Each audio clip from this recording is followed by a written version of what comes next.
cents per gallon. Here's Ricky Meese. We have a crash-free commute on your Valley freeways, but we're in the final cleanup stages of an earlier accident, 90th South, just to the side of 40th West. Start your summer drive with a new auto loan from Cyprus Credit Union and enjoy competitive rates and flexible terms. Visit cypruscu.com or ask for Cyprus at the dealership. Ricky Meese in the KSL Traffic Center. There's a 50% chance of thunderstorms today, and these could be severe in eastern Utah. Cooler and drier tomorrow, with highs getting close to 100 again on Sunday. And right now, 88 degrees, partly cloudy. I'm Dan Bomas from the KSL Common Spirit Health Studios. Listen online at kslnewsradio.com. We're Utah's news, traffic, and weather station. Inside Sources. Inside Sources. America's voice of reason. Boyd Matheson. On Utah's home for elevated conversation. Inside Sources on KSL News Radio.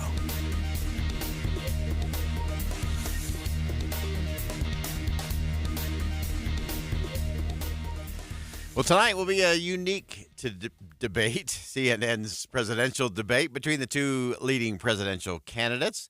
And, of course, we know that both the current president and the former president have been preparing, getting ready, doing debate prep for the big night on the stage at CNN tonight. Of course, we'll simulcast that here on KSL News Radio. The headlines are about what they're preparing. We're going to spend the next 30 minutes talking about what you should be doing to better prepare for tonight's debate. Let's begin. Think you know the news of the day? Think again with Boyd Matheson on KSL News Radio.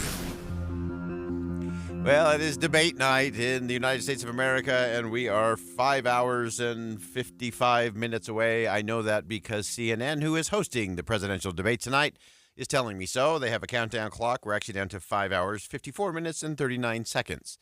And there's a lot of hype. There's a lot of focus in terms of what each of the candidates may or may not do, what the gaffes might be, or what the big challenging firework moment is going to be. And we want to get past all of that. I don't know that any of that is helpful. I don't know if any of that is instructive. I don't think any of that moves anything forward. Because what we're really doing here is one form and one component of what is a long interview process to be in the highest position in the land when it comes to governing and politics. So we're going to spend the next 30 minutes going through two components to this. One, we'll look at the questions that need to be asked tonight and what that's going to shape up to be. That's going to be a big test and a big challenge for the moderators. Then coming up at 1:20, we're actually going to go back to a conversation I had yesterday with Adam Phillips, talking about a lens that we should look at this CNN presidential debate through. In other words, what we the people should be doing for our debate prep so that we can actually glean something that matters out of all of the moments that won't matter over the course of the 90-minute debate tonight. So let's dive into all of that. And what we're going to do is we're going to turn to some of the friends of our show who have also been thinking about what we should be asking these candidates for president of the United States based on their areas of expertise. So first, we're going to go to Victoria Guda from Politico, and she goes to the economy questions. So these are some questions you ought to be thinking about. Are we getting answer to these? And I'll caution you at the outset, answers that are sweeping generalities don't count as answers to questions. Those are talking points, those are bullet points, those are sound bites. So as you listen to these questions about the economy, think about what specific would you like to hear relating to that particular question. So here's a few. When it comes to the economy, Americans are citing housing costs as a top consideration about who they'll vote for in this election. So the question, how will you influence, impact, or increase the supply of affordable housing? You could dig down a little further, and you could ask former President Trump. You've criticized the U.S. Central Bank, the Federal Reserve, for interest rate decisions. Those are fair questions. Those are important questions. President Biden, you've previously suggested that the Fed should focus more on racial equity. Should there be reforms to the Federal Reserve based on that? Those are good questions. I think one question that they will at least get in and around, but will they get to the specifics will be the question. The 2017 tax cuts are set to expire at the end of this year. You've both advocated extending at least some of them, but you've also both talked about the dangers of the growing national debt. So the question is it a good idea to decrease how much revenue the government is taking in by trillions of dollars, and also talk about how worried you are about the national debt? Those are some good questions as it relates to the economy. If we turn to our friend at Reason, Veronique Derougy, she has a great series of questions about that very thing, the debt crisis. Here's one of her questions. A serious president must commit to talking about this issue by examining every federal program and agency, eliminating redundancies, and developing appropriate responsibilities to state and local levels. More importantly, we need a thorough review of entitlement programs. So, as you listen to the answer to that kind of question tonight, will it be sweeping generalities or will it be specifics in terms of waste, fraud, and abuse, entitlement program reform? We know that's a big driver of the national debt. Both sides don't want to deal with it, but if we don't, you can't have a serious conversation, and you can't say you're giving a serious answer if you're not addressing it. So will anyone show political courage and actually address it? Or will both of these candidates be too afraid of who they might offend or what group will take their answer and use it in a political attack ad in the fall? And it will be one of those throwing grandma off the cliff, or one of those cutting Social Security, so-and-so doesn't like old people. Are they too afraid of that to have a real conversation? Our friend Frederick Hess from AEI has some great questions on education. One of those, really interesting, since the pandemic, chronic absenteeism has skyrocketed in K through 12 schooling. Last year across the nation, more than a quarter of students missed 4 or more weeks of school. Are you concerned about it as president? What should schools, parents, and the public officials do to address it?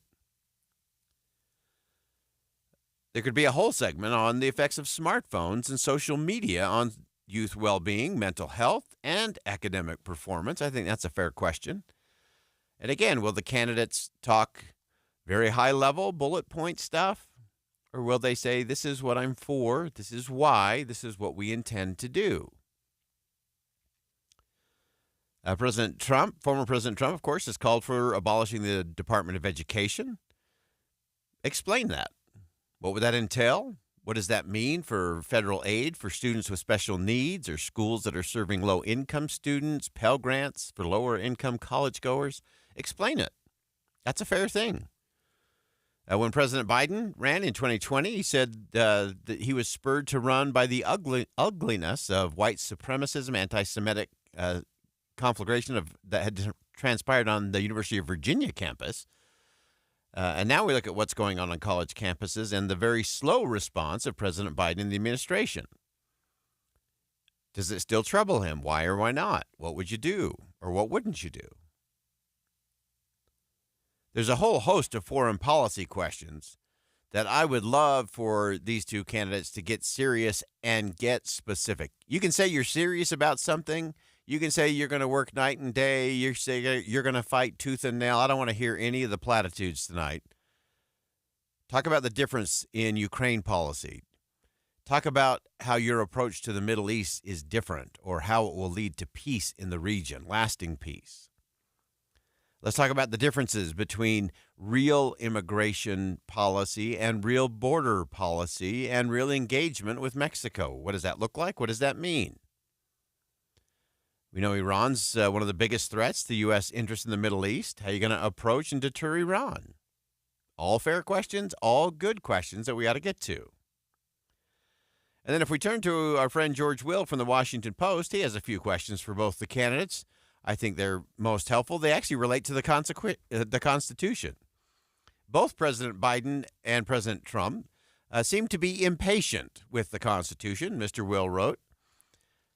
They both seem very willing to do things with a pen and an executive order when Congress doesn't do what they like or doesn't spend the money that they hope to give away or simply use where they want to.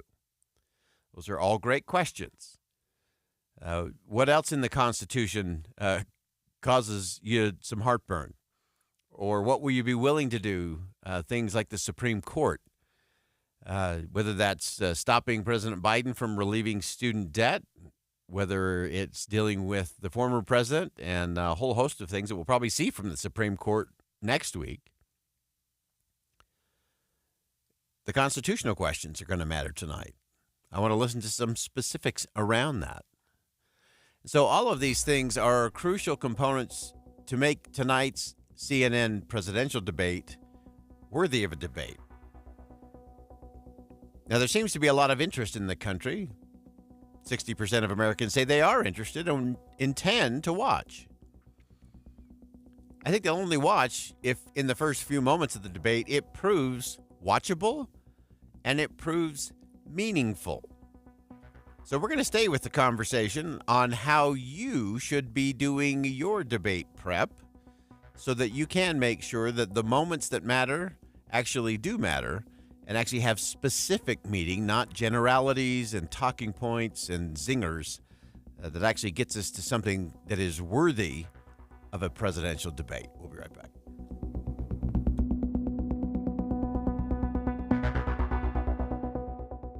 Think again on Inside Sources with Boyd Matheson. We're just hours away. I feel inspired. The first debate for America's top job. We're going to have great success. I think we're going to have a tremendous election. Get full coverage and analysis from the Utah voices you trust to be fair. And listen to the CNN presidential debate tonight at 7. Simulcast live here on KSL News Radio. Are you willing to do something today that'll change every tomorrow for the rest of your life? That's a big question for us. To me, that was a big thing when it came to my SOTA weight loss journey. SOTA stands for state-of-the-art, S-O-T-A, state-of-the-art weight loss, because that's what it is. It's based on science. It's based on helping you get where you want and need to go, getting rid of the cravings, get rid of the bad habits of emotional eating.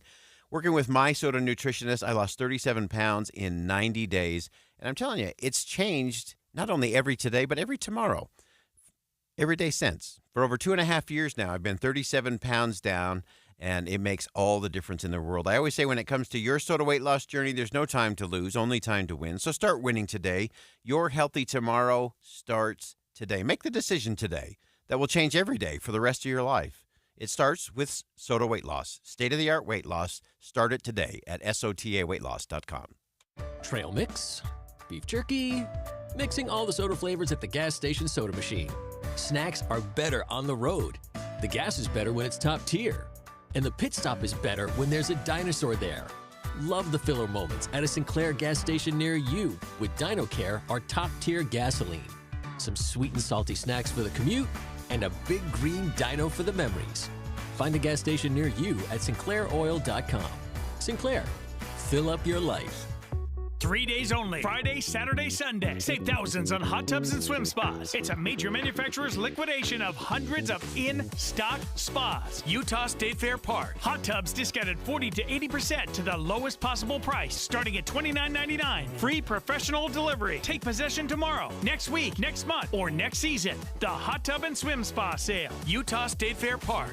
Shop over a dozen models of swim spas from 11 feet to over 19 feet. Swim spas offer low-impact exercise, active family fun, unsurpassed relaxation, and installation in one day. The Hot Tub and Swim Spa Sale. Everything must go. Free parking, free admission. You can't afford to miss this. It's a major manufacturer's liquidation of hundreds of in-stock spas. Friday, noon to 8 p.m. Saturday, 10 a.m. to 8 p.m. Sunday, 10 a.m. to 6 p.m. The Hot Tub and Swim Spa Sale. Utah State Fair Park. Visit hottubandswimspasale.com. A fiduciary has the regulatory obligation to put your best interest first. Trajan Wealth is a financial fiduciary for your investments. With Trajan Wealth, the more you make, the more we make. Our interests are aligned. Most other financial advisors are brokers held to a lesser standard and are paid an upfront commission to sell you something. Call Trajan Wealth 801-899-7600. That's 801-899-7600. Advisory services offered through Trajan Wealth LLC, an SEC registered investment advisor. The best things in life, they come in twos. 2 scoops of ice cream, 2 tacos. And now for a limited time, get our best deal of the year. Buy any phone when you switch to Consumer Cellular and get 2 months of service free. That's right, the same fast, reliable nationwide coverage as Big Wireless, now with 2 months free. Proof the best things in life really do come in twos. Visit consumercellular.com or call 1-888-FREEDOM. Second and third month of monthly base service fee waived for new customers with the purchase of a phone and activation by July 31st, 2024. Taxes, fees, and third-party charges will apply. See website for additional details. Lowe's knows owning a project means owning the right tools. And during Craftsman Days, you can save big on what you need from a brand you trust. Get a free Select V20 tool when you buy a Select Battery 2-pack. Plus, get your choice of the V20 string trimmer or leaf blower for only $99. Find these savings and more today. Lowe's knows home improvement. Valid through 7/10 while supplies last. Selection varies by location. Cedar City Bryan Head is full of things you love, from the Shakespeare Festival to hiking, biking, ATV trails, and more. Get to know you in Utah. Plan today at visitcedarcity.com.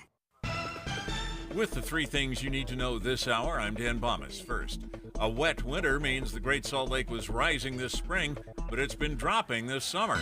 Second, a Supreme Court decision has undone years of work negotiating compensation for victims of opioid abuse. And third, 4 police vehicles were damaged in a chase going the wrong way on I-80. 88 degrees, partly cloudy in Salt Lake City. And back to Inside Sources on KSL News Radio. Boyd Matheson divides rage from reason on Inside Sources. We're staying with the question and the conversation as it relates to CNN's presidential debate tonight. If you missed the first segment of the show, we talked about some of our friends who regularly come on this show who are experts in a wide range of topics and what questions they wanted to hear answered by both of the candidates tonight. We'll see which ones actually get asked. We'll see if we just get talking points and little zingers or whether we get some specifics in terms of the real issues of the day and how we're going to go about that. Now, I want to encourage everyone who's listening to engage with this CNN presidential debate a little bit differently. I want you to approach it from a context as a civic pluralist. Now, you might ask what that is and what that actually means. And so I'm actually going to go back to a conversation I had yesterday with Adam Phillips from Interfaith America. He wrote a fantastic article at Interfaith America discussing how we do that, what it means to be a civic pluralist. And I asked Adam to first describe the concept, what inspired him to really take this approach to the debate tonight. And here's what he had to say. It's a unique way to think about this upcoming debate, but I think it's an important way to think about the debate, especially in this very divisive election season, where there's just a lot of dissatisfaction and frustration. But when we think about those that are tuning in tomorrow, maybe they're even undecided voters. You know, we imagine they're looking for some substance rather than just posturing or sort of the quintessential partisan rancor. And at Interfaith America, you know, we're the nation's largest interfaith organization. We pursue the principles of civic pluralism as the answers to our nation's divisions, truly in the hope of co-creating a more perfect union. We think diversity is a treasure. We think that faith is a bridge. We all, come at these questions from our own perspectives, our own ways of thinking through how we vote, how we might worship, how we might pray, how we just live our lives in the public square. And so that's how we're thinking about this debate, how to think through maybe 5 questions to consider even as a civic pluralist. Yeah, let's dive into those, because I think this is brilliant, and this is why we turn to Interfaith America, because this is a different way to look at it. And so let's go through some of the themes that you laid out in terms of things we could be listening for as we listen to the answers. Again, not just the zingers, not just the punching bag stuff, but the things that could actually give us a better indication of who can lead, who can unite, who can help take that diversity both in terms of the pluralism of the civics and also the faith, to be a bridge to a better future?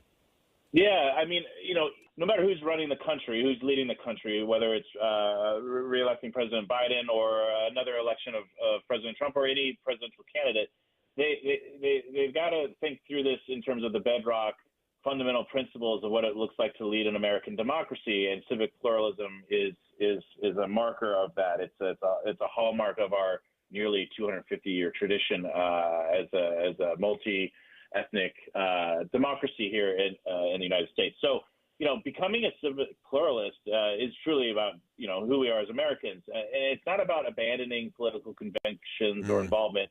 It's about embracing our values and beliefs without compromising them. So we all, whether you're a supporter of one way or the other, we are inviting people to think through 5 themes around the debate tomorrow, and truly in the election season that's, I think, kicking off in earnest this summer.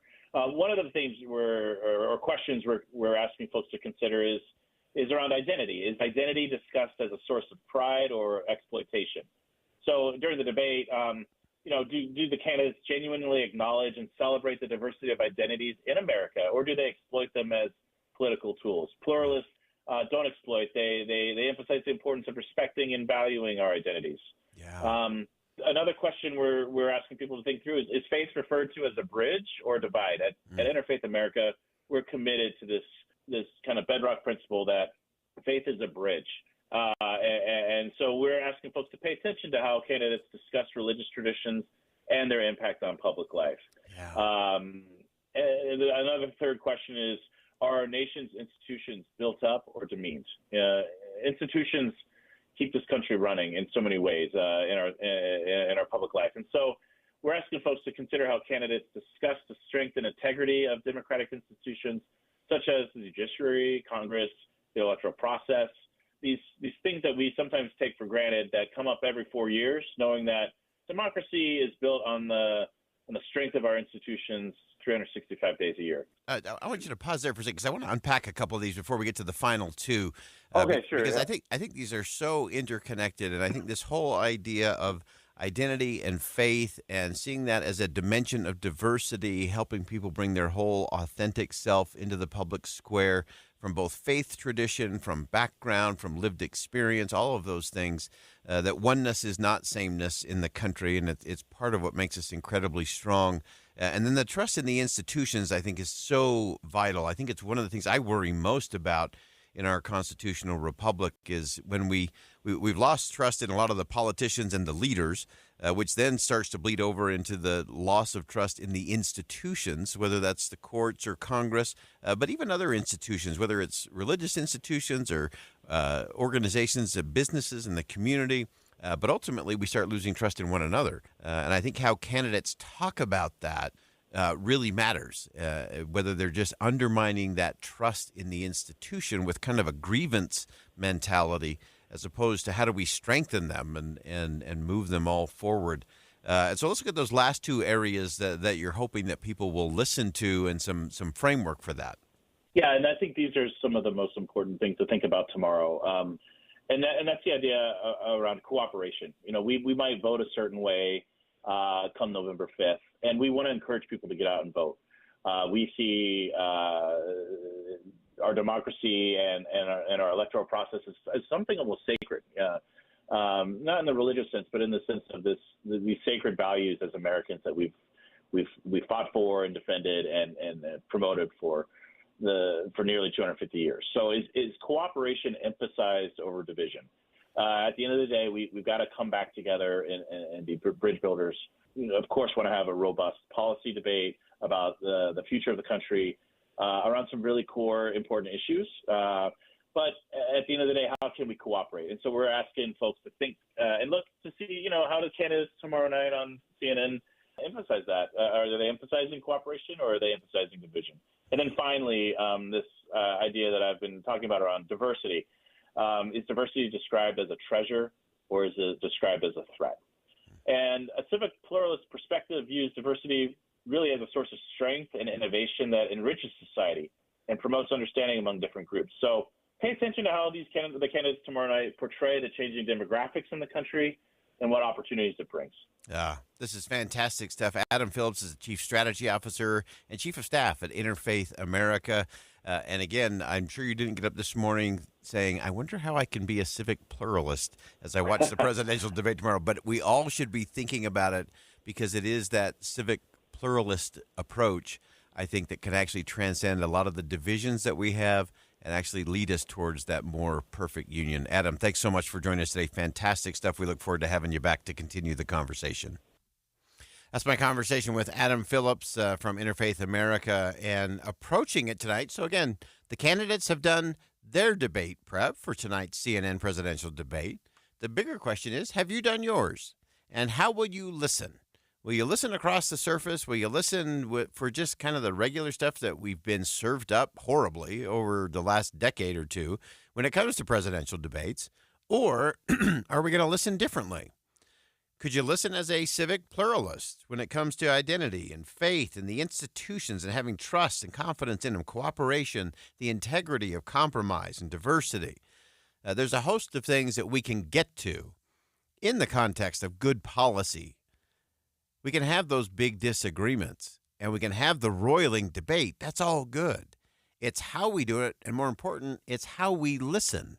If we're just watching it like a NASCAR race waiting for the crash because that'll be cool and fun and make for great social media tomorrow, we've really lost our way. It's up to us to do our debate prep. Hope you do yours. We'll be back right here on Inside Sources. Stick around.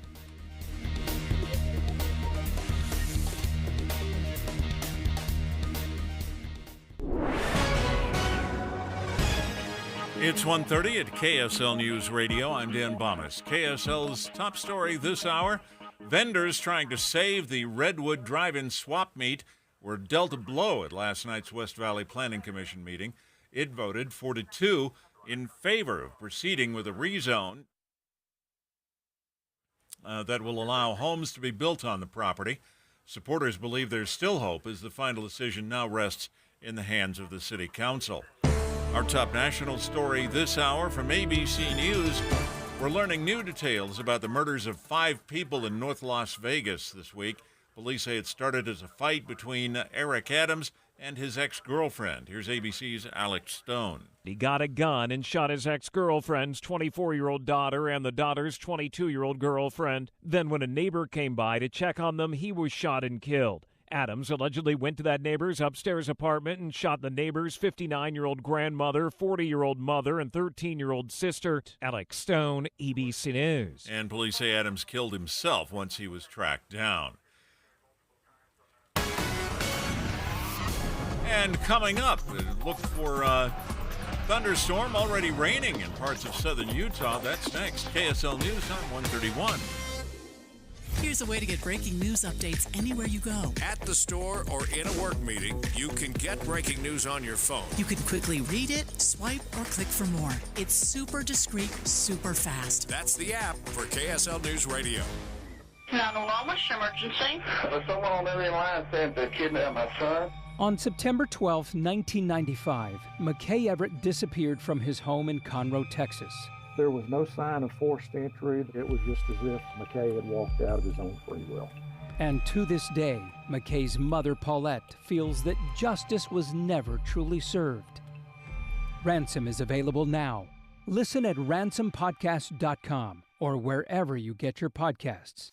Discover the best of senior living at Trio Orem and Trio South Ogden. Today's older adults aren't wrapping up their life's journey, they're seeking a new one. And Trio Independent Living is here to help them do just that. With a smart, modern, and connected lifestyle, residents cultivate relationships and maximize independence through signature programs like Prime Fit Wellness that bring living well and well-being to life. Welcome to the new age of senior living. Schedule your visit at leisurecare.com/Utah today. Life hack number 7. Get an iPhone 12 on Straight Talk. Life hack. Here's how it works. You walk into Walmart, go to the electronics section, ask for iPhone 12 with 5G and a dual camera system, and select the new Silver Unlimited plan. They'll smile because it's a good plan. You get real unlimited data all for just $20 a month for the whole first year. Get it at Walmart or StraightTalk.com. Straight Talk. Less dollars, more sense. Taxes and fees apply. Requires activation of iPhone 12 and a new Silver Unlimited plan or higher end auto pay enrollment. $25 a month service credit applied for up to 12 months if eligibility requirements are met. For network management practices, visit StraightTalk.com. I'm Kareem Abdul-Jabbar. I learned about atrial fibrillation the hard way. My symptoms would come and go, shortness of breath, fatigue. I kept going. Then I got so lightheaded, I couldn't. My doctor said I have AFib, so I'm about 5 times more likely to have a stroke. Other symptoms, irregular heartbeat, heart racing, chest pain can come and go, but the risk of stroke stays. If you have symptoms, tell a doctor. Visit notimetowait.com. Sponsored by Bristol-Myers Squibb and Pfizer. We have some exciting news to announce. Master Electrical Service has joined Mountain Home Services. And I can speak from experience, Deb. Mountain Home Services installed my furnace years ago, and it's been amazing. And we know Master Electrical Service has been your trusted source for all your electrical needs, like your EV chargers, your generators, and recessed lighting. But now that they've joined Mountain Home Services, they can help you with your HVAC, your heating and air, as well as your plumbing. And it comes with that upfront pricing guarantee. I love the upfront pricing guarantee because it means no hidden fees. 100% satisfaction guarantee as well. Master Electrical Service has been the name you trust since 1954. They're the company we trust, and so can you. Check them out now at mountainhomeutah.com. That's mountainhomeutah.com, or give them a call at 801-543-2222. So easy to remember, 801-543-2222. Traffic and weather together, brought to you by Sinclair's DinoPay app. Save up to 20 cents per gallon. Here's Ricky Meeks. Just hearing, coming over the scanners, there could be a possible medical situation in traffic northbound I-15 between the North Temple area and 6 North. So far, traffic is still moving along very well. And a crash in Sandy State Street at 104th South. Experience For You banking today at your local Zions Bank branch, or visit zionsbank.com/foryou to learn more. A division of Zions Bank Corporation, N.A., member FDIC. Ricky Meese in the KSL Traffic Center. There's a 50% chance of thunderstorms today, and these could be severe in eastern Utah. Cooler and drier tomorrow, with highs getting close to 100 again on Sunday. Right now, 87 degrees and partly cloudy. I'm Dan Bomas from the KSL Common Spirit Health Studios. Listen online at kslnewsradio.com. We're Utah's news, traffic, and weather station. Inside Sources. Inside Sources. America's voice of reason. Boyd Matheson on Utah's home for elevated conversation. Inside Sources on KSL News Radio. Well, we often reference the fact that one of the very few jobs of Congress that is outlined in the Constitution, one of the few things they're required to do, is to actually fund the government.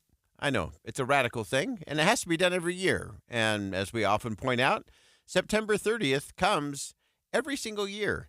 And yet Congress has gotten so good at kicking the can down the road, doing things by continuing resolution. Well, it appears that there are a few things moving. They may not have a snowball's chance in Guam of being signed into law or being done, but we want to get into what is happening, because this will be part of the conversation tonight on CNN's presidential debate between the current president and the former president, neither of which that has had a Congress that has done their job as outlined in the Constitution on time, done the appropriations bills, and then delivered them to the president to sign into law before September 30th. Really thrilled to have back on the program with us Jacob Bogage, who's the Congressional Economics Correspondent for the Washington Post. And Jacob, welcome back to the show. Hey, it's always good to be with you.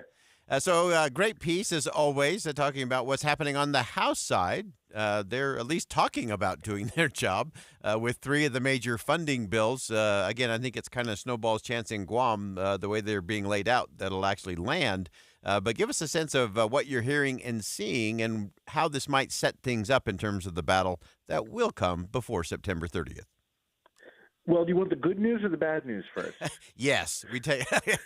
Let's start with the good news. Give us the good news. The good news is that we're working on the job in the House.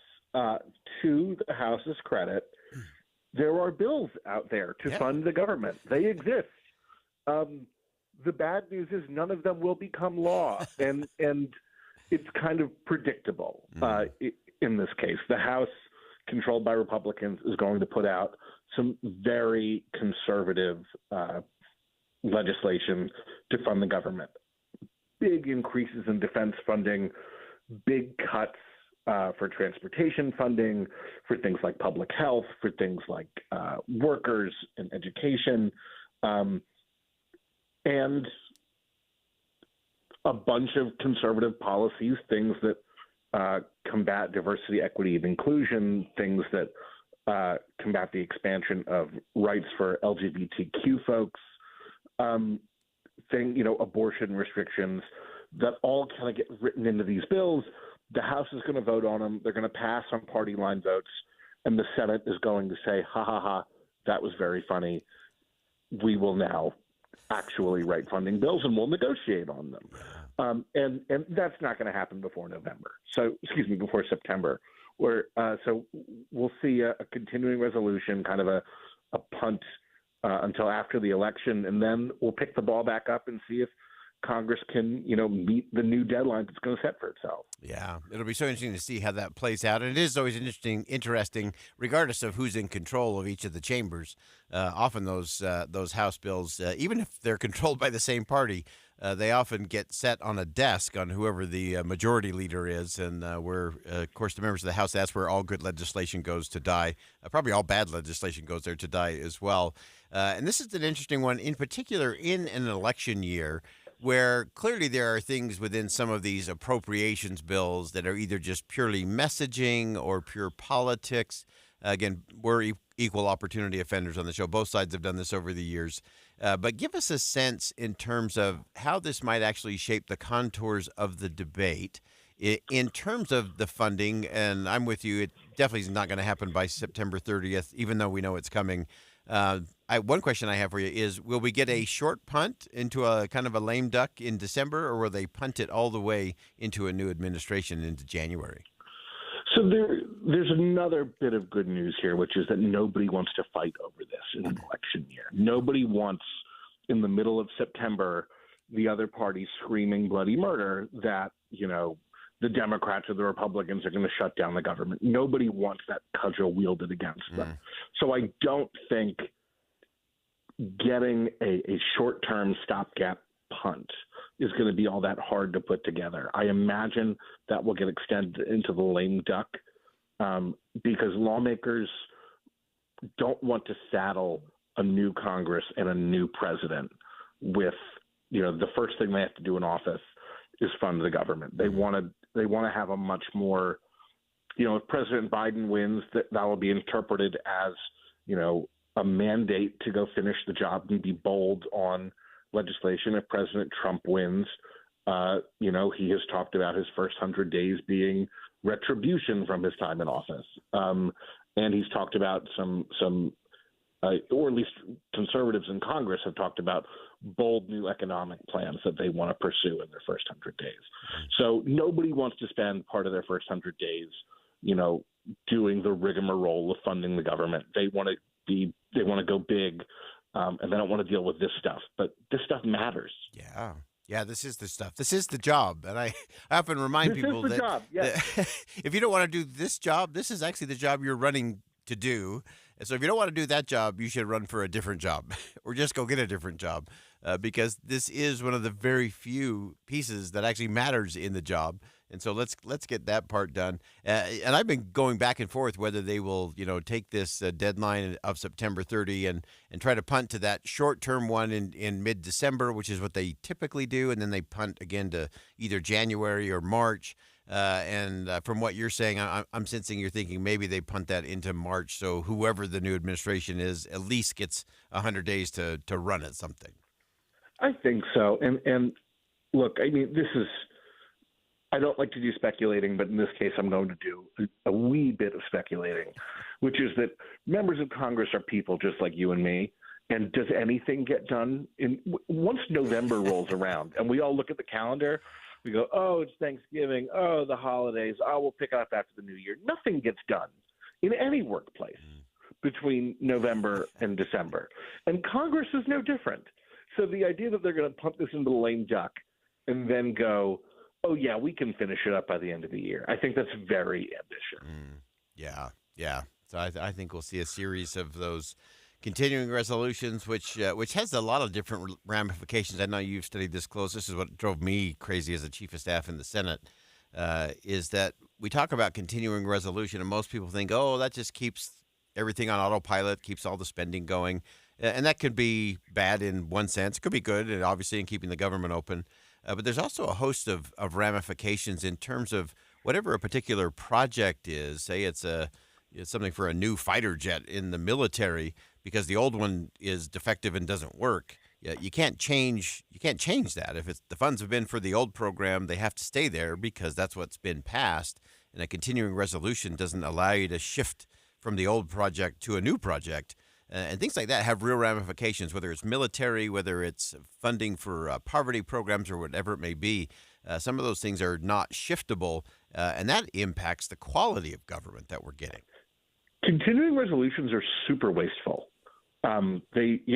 Exactly like you said, there are new needs that we have as a nation that if we do a continuing resolution, there's nothing we can do. You can't change it to fit those new needs.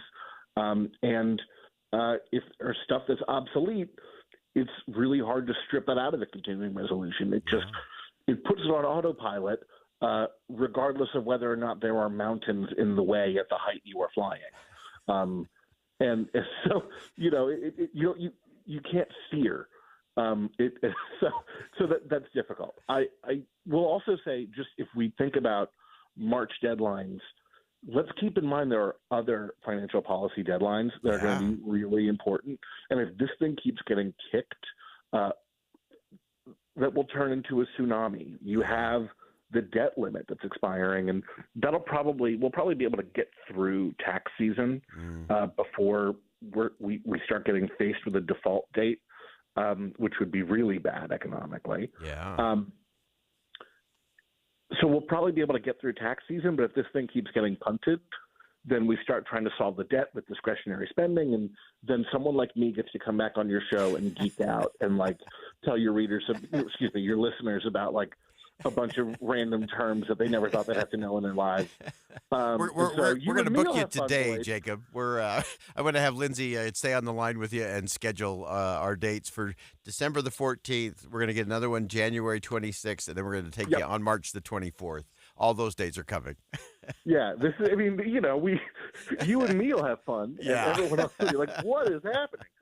And then we have a tax debate coming up at the end of 2025. That's right. And oh boy, is that going to be a whole ball of wax. Yeah. So, when you keep kicking the can down the road, when you put federal spending on autopilot, again, it's autopilot, but if there are obstructions in your way at the altitude at which you are flying, you are not going to dodge them. Yeah, and the math always wins. The math always wins. Jacob Bogage, Congressional Economics Correspondent for The Washington Post. You can check out his piece at thewashingtonpost.com. Jacob, always appreciate it, and we'll look forward to having you back to continue the conversation.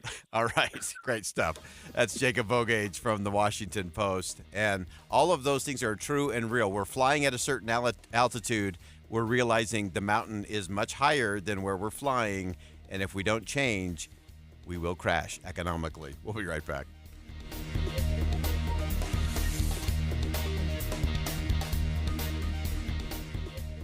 And I said to myself, sit down, you're rocking the boat. Join Utah Festival Opera and Musical Theater July 5th through August 3rd for show-stopping performances in Logan. Professional performers from Broadway and all over bring you Andrew Lloyd Webber's Cats, the lively classic Guys and Dolls, the hilarious Anything Goes with spectacular tap dancing and music by Cole Porter,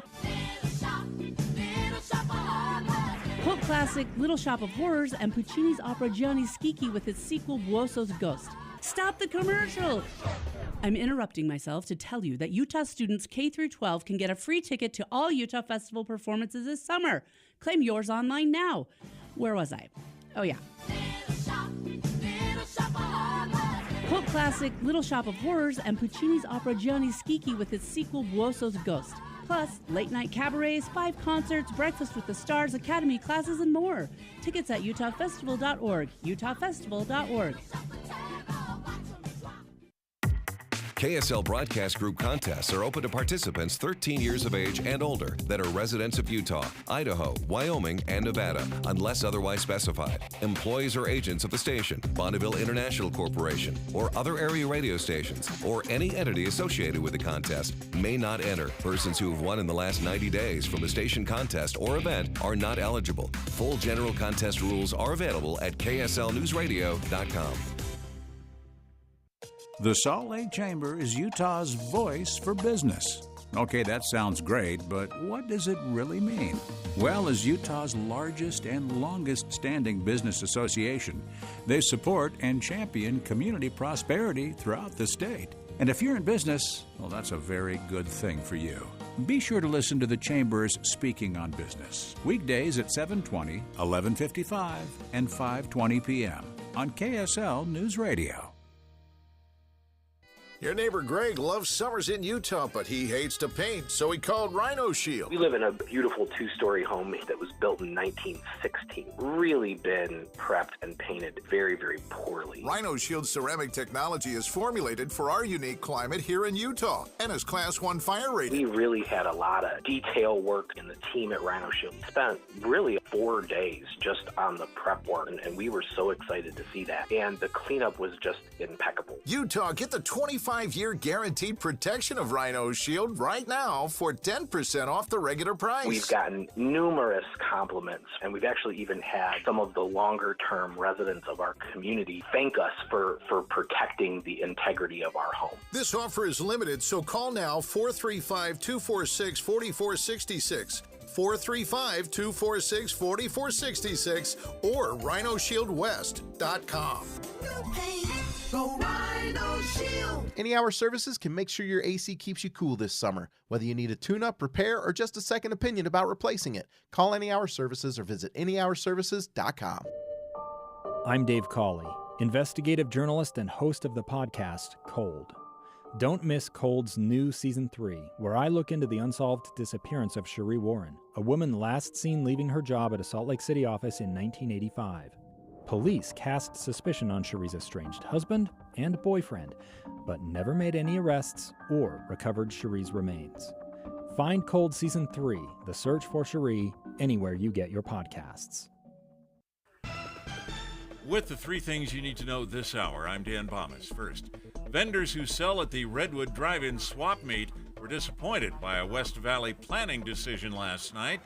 Second, a domestic violence situation turned into the murders of 5 people in Las Vegas. Police are only now sorting out the details. And third, drones are giving firefighters a close-up look at wildfires. 86 degrees, mostly cloudy in Salt Lake City. Back to Inside Sources on KSL News Radio. Inside Sources. Inside Sources. America's voice of reason. Boyd Matheson on Utah's home for elevated conversation. Inside Sources on KSL News Radio.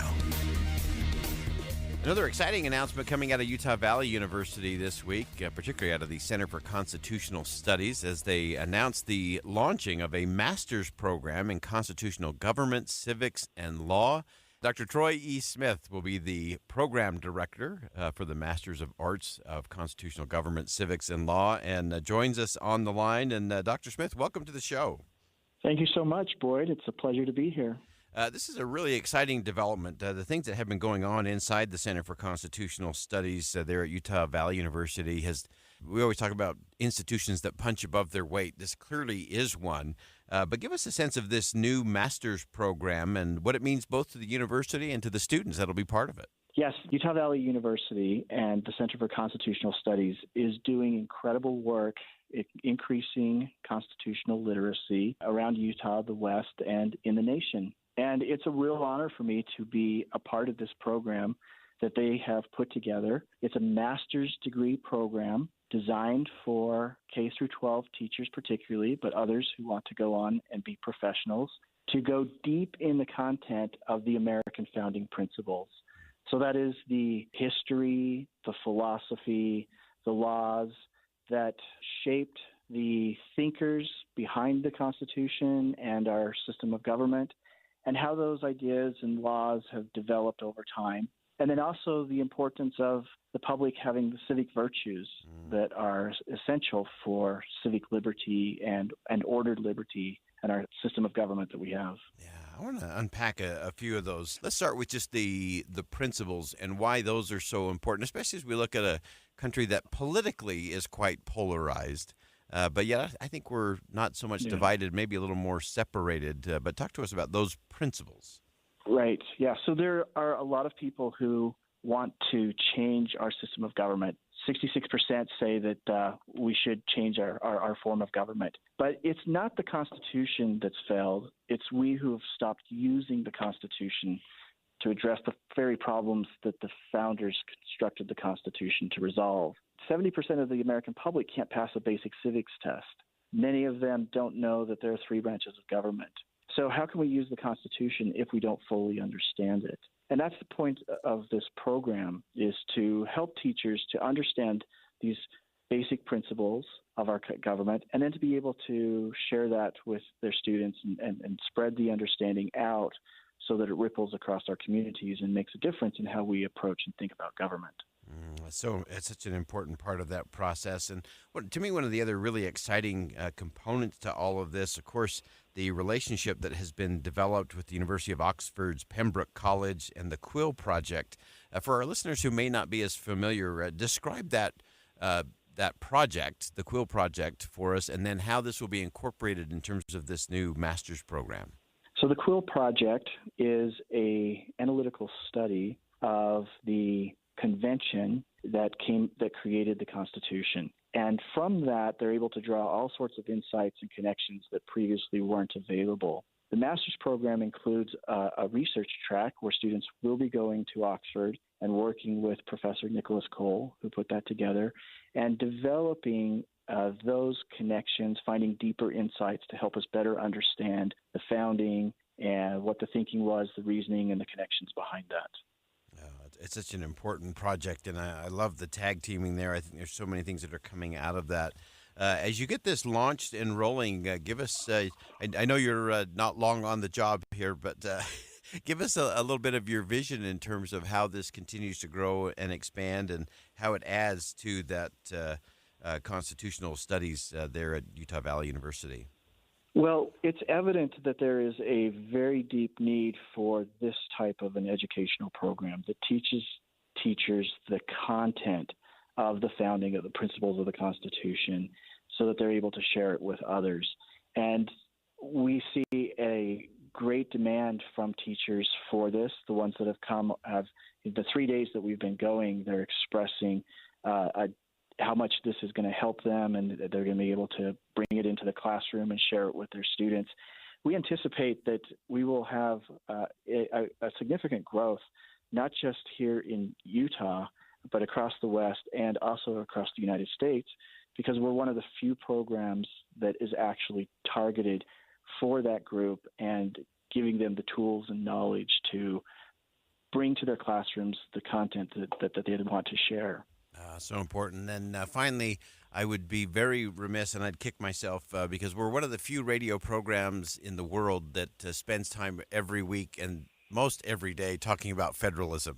We have been tasked to make federalism cool again, and you have spent a lot of time in federalism. And so give us that linchpin connection in terms of federalism, in terms of the Constitutional Studies Master's Program, and why everyone should be thinking about federalism.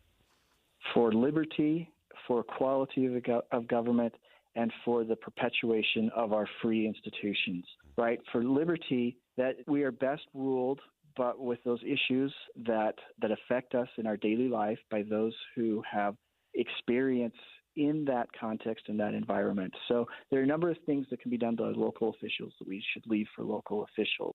It also is a way of learning how to engage, cooperate, communicate, collaborate, deliberate, and compromise with those who think different than us. The purpose of the Constitution is not to make us all the same, but it's to give us the forum whereby we can come together to resolve, to come to common ground on some of the issues. And that means allowing Utah to do what it wants and California to do what it wants on certain respective issues, and even at the local level. It's such an important principle, and it's one that we as everything becomes more and more nationalized, a lot through social media, this ability to get it back to the states and to the people, to that local level, as you said, is such a critical component for all of that, both for liberty and for the quality of what we're getting out of it, the ability to come together. And I love the way you framed that. It really is not about sameness. It's about oneness in terms of what we're moving forward together. Once again, great announcement coming out of Utah Valley University this week. The Center for Constitutional Studies launches a new master's program in constitutional government, civics, and law that will be led by our guest, Dr. Troy E. Smith. And Dr. Smith, thank you so much for joining us. Best of luck. We look forward to having you back as you engage the students and as you move this whole project forward. Thank you so much. Really appreciate you spreading the message. That's my conversation with the new head there at the Utah Valley University, talking about the Constitution Center, a new master's program there. And those are all things that we have to get to, how we have the conversation, how we teach civics, how we teach our young people to be engaged in the process, how we as adults continue to engage, makes all the difference in the world. And we have to lean into those conversations, even the uncomfortable ones, maybe especially the uncomfortable ones, whether that's on taxes, whether that's on the debt and deficit spending, whether it's reforming entitlements, whatever it may be. We got to be willing to have the conversation, to do it just a little bit different and do it a little bit better. And that's what we can do. All right, that wraps up hour number 1 of Inside Sources here on KSL News Radio. We'll step aside for some top-of-the-hour news. Don't go anywhere. We'll continue to break things down and build things up here on Inside Sources. Stay with us. We'll be right back.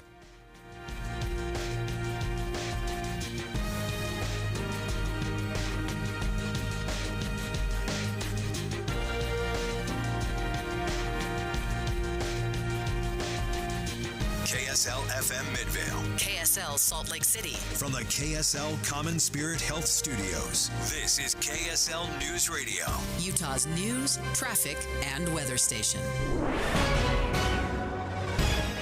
It's 2 o'clock at KSL News Radio. I'm Dan Bomas. KSL's top story this hour.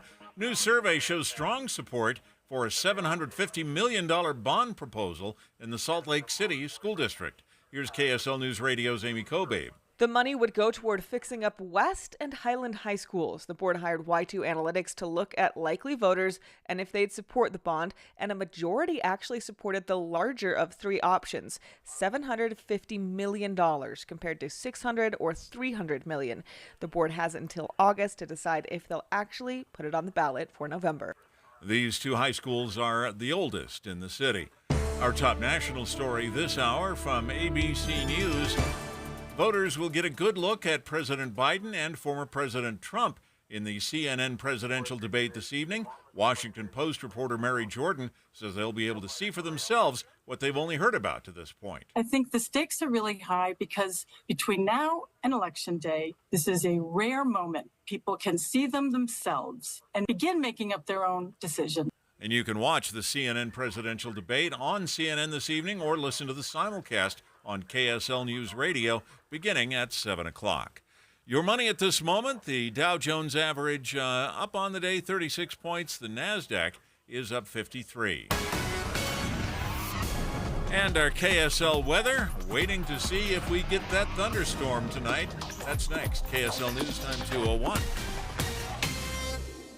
News doesn't just mean information or dates. It's the story of our local history being told in real time. Be a part of the story. This is Tim Hughes and Amanda Dixon. We hope to be a part of your story.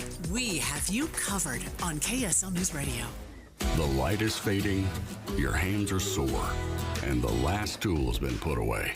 Now is the time to feel the satisfaction that comes with a job well done. But when you get your tools from Harbor Freight, something about the job feels a little different.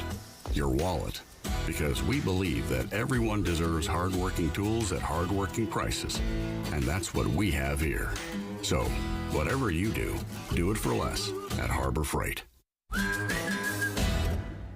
Put your phone on D&D, that means do not disturb when you're driving. And when you're going from point A to B, I need you to stay safe, please, so always sing with me. So put your phone on D&D, that means do not disturb when you're driving. And when you're going from point A to B, I need you to stay safe, please, so always remember this beat.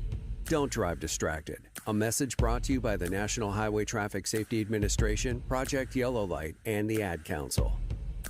Hi, I'm Christine. 15 years ago, my world as a mom crumbled when my two sons finally were able to be honest about their substance addiction. My husband and I had been attending a 12-step addiction recovery program at our church to learn how to help our sons. We learned addiction is a life-threatening brain disease that's chronic, progressive, and has the capacity to take away free agency. I searched desperately to find the right help for our sons and was told to look for a strong aftercare program. By the grace of God, we found that with Renaissance Ranch and also found their amazing family program. Research studies indicate family members play a huge role in treatment outcome and long-term sobriety. Today, we are grateful owners of Renaissance Ranch with our sons and know addiction is a family illness, and families can find healing and connection when they are willing to learn more about recovery. If you have a loved one suffering from addiction, don't wait to seek help. Join us in our online Christ-centered family education classes that are open to the public at no charge. Look for us at renaissanceranch.com. Traffic and weather together, brought to you by Sinclair's DinoPay app. Save up to 20 cents per gallon. Here's Ricky Meese. We do have an accident northbound I-215's west belt, and this might be a crash with injuries. This is prior to 7th North, around the North Temple area. Those vehicles are over to the left shoulder. And the final cleanup of an accident in Davis County, southbound Redwood Road at 1100 North in North Salt Lake. Lagoon is Utah's home for summer fun. Get all the fun and excitement at Lagoon. Great rides, games, and adventure open daily. Visit lagoonpark.com for hours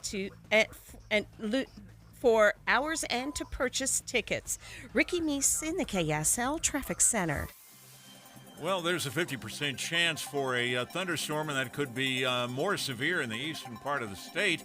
And then things dry out, and by Sunday we should be back to 99 degrees. Right now we're at 88 and mostly cloudy. I'm Dan Bomas from the KSL Common Spirit Health Studios. Listen online at kslnewsradio.com. We're Utah's news, traffic, and weather station. Inside Sources. Inside Sources. America's voice of reason. Boyd Matheson on Utah's home for elevated conversation. Inside Sources on KSL News Radio. You've heard me say it many times on this program that I get pretty pessimistic with the politics and the politicians. I think a lot of that is broken. I think our politics has failed us in many ways, but America has not. And I've actually never been more bullish about the future of the country, but we have to look at it a little bit different. There's a lot of disillusionment. There's a lot of dissatisfaction when it comes to politics and leadership.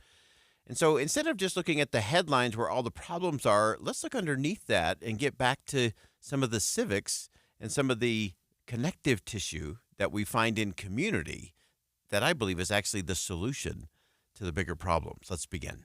Think you know the news of the day? Think again with Boyd Matheson on KSL News Radio. Well, as we try to get past the headlines and try to think again about what we think we know that the solutions to most of the challenges and problems we face in this country are not going to come from the marbled halls of Washington, D.C. So where will they come from? With all the tearing down, with all the sniping that takes place in the political world, on social media, on cable news networks, how do we get to this idea of a builder's mindset and how that might be part of the solution to where we actually need to go? There's a great piece at Deseret.com today. Megan Kohler is the author of that. She is a writer. She studied philosophy, French, and Latin at BYU. She lives here in the state of Utah. And Megan, welcome to the show. Hi, thanks for having me. Brilliant piece at Deseret.com, and break down the premise of all of that in terms of how do we get to this idea of the builders and how do we learn from that? Well, in my article, I'm sort of borrowing from the Latter-day Saint faith tradition, and that's kind of how I arrive at a builder's ethic. But I think that there's more than one way to get there. But I as far as like what the main point that I'm trying to make there is that I think a lot of people are feeling disillusioned. And I think part of that is because maybe we have put too much stock in politics as the answer to our individual and collective problems.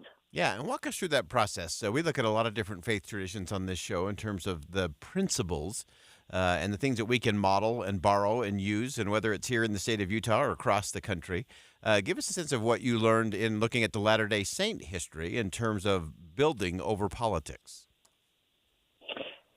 Well, this is a narrative that occurs in the scriptures. It's one that occurs in our more recent church history. But just this idea that God doesn't really hand us a finished product. He really asks us to build things because that process is a process that builds not just things and communities, but it builds individuals who then know how to live in community with one another and how to sort of bridge the gap from where they are in their reality to the ideal that they're striving for. Yeah, and I think that's such a crucial piece of that whole puzzle. Is that whole idea of having a time to build. You reference in your piece, God didn't just deliver the ark to Noah and pull it up. This is where the water's going to start, and so just climb on board and you're in. But I want you to dig and unpack a little bit more. You talk about the things that we learn when we build about living in community. Unpack that for us. Well, I think there's a lot that goes into that, but certainly as a religious community, God giving us problems to solve, right? He doesn't just hand us Zion, he asks us to build it. That is going to require learning certain skills and using them and practicing them. And, we can't just demand the things that we want in those kinds of situations. We can't just sort of pontificate about what the right and wrong way to do things is. We have to get in there and work with people who might see things differently than we do. And so I guess that's sort of what leads me to talk in my article about some of these intangible civic goods of compromise, of civility, of adhering to processes in government. I think that's kind of a similar thing in that those are things that we have learned over time, and I'm talking over centuries. That this is sort of the recipe for how we can arrive at sustainable solutions as a country. Yeah, and I think it's so vital that we get to that space, whether it's learning the integrity of compromise, whether it's staying curious about what other people believe or why they think that's a good solution to that particular problem, that radical curiosity of coming together. It's interesting to me, we've been focused a lot the past few weeks in terms of having both that religious pluralism. We often talk about that in the country, but there's also this civic pluralism that I think is equally as important, especially when you look at this whole idea of building.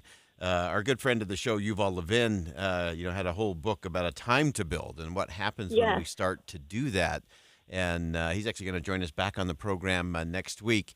But I wanted to get to something that you quoted in your article that I thought was really powerful. You talked about a quote from Roger Scruton about some things that are really under the radar. Again, not the headline stuff, but how the aesthetics and beauty can shape political thinking. Just describe that for us. I thought that was fascinating.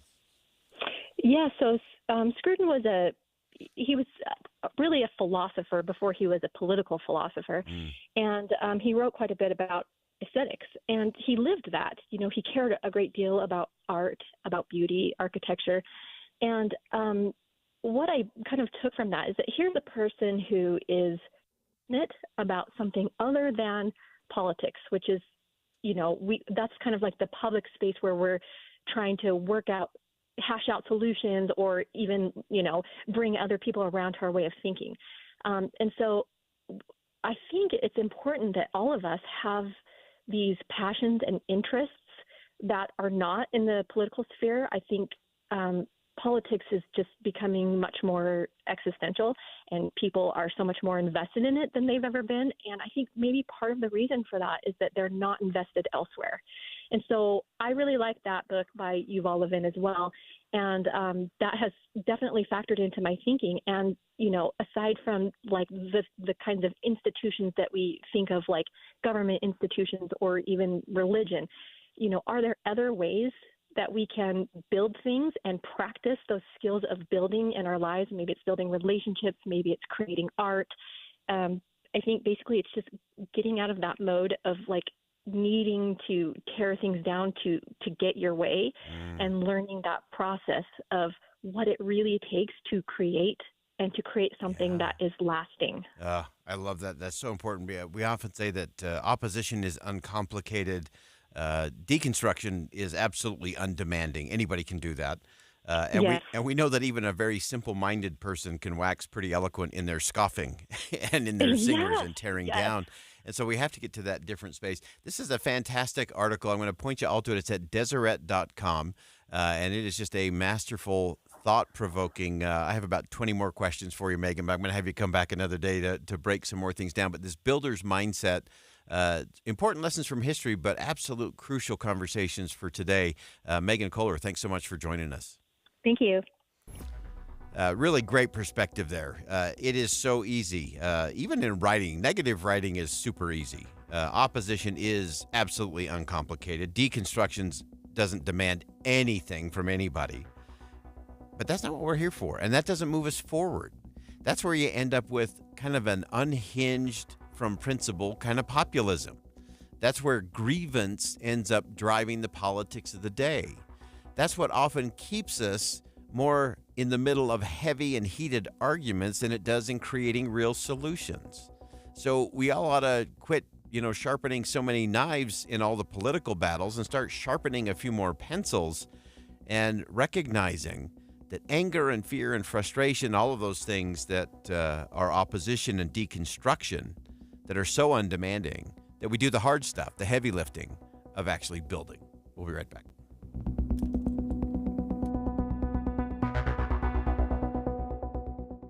Think again on Inside Sources with Boyd Matheson. We're just hours away. I feel inspired. The first debate for America's top job. We're going to have great success. I think we're going to have a tremendous election. Get full coverage and analysis from the Utah voices you trust to be fair. And listen to the CNN presidential debate tonight at 7. Simulcast live here on KSL News Radio.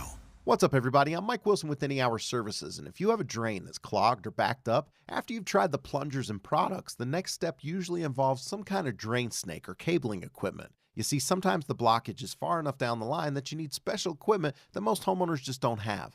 That's where the Drains Department at Any Hour Services can help.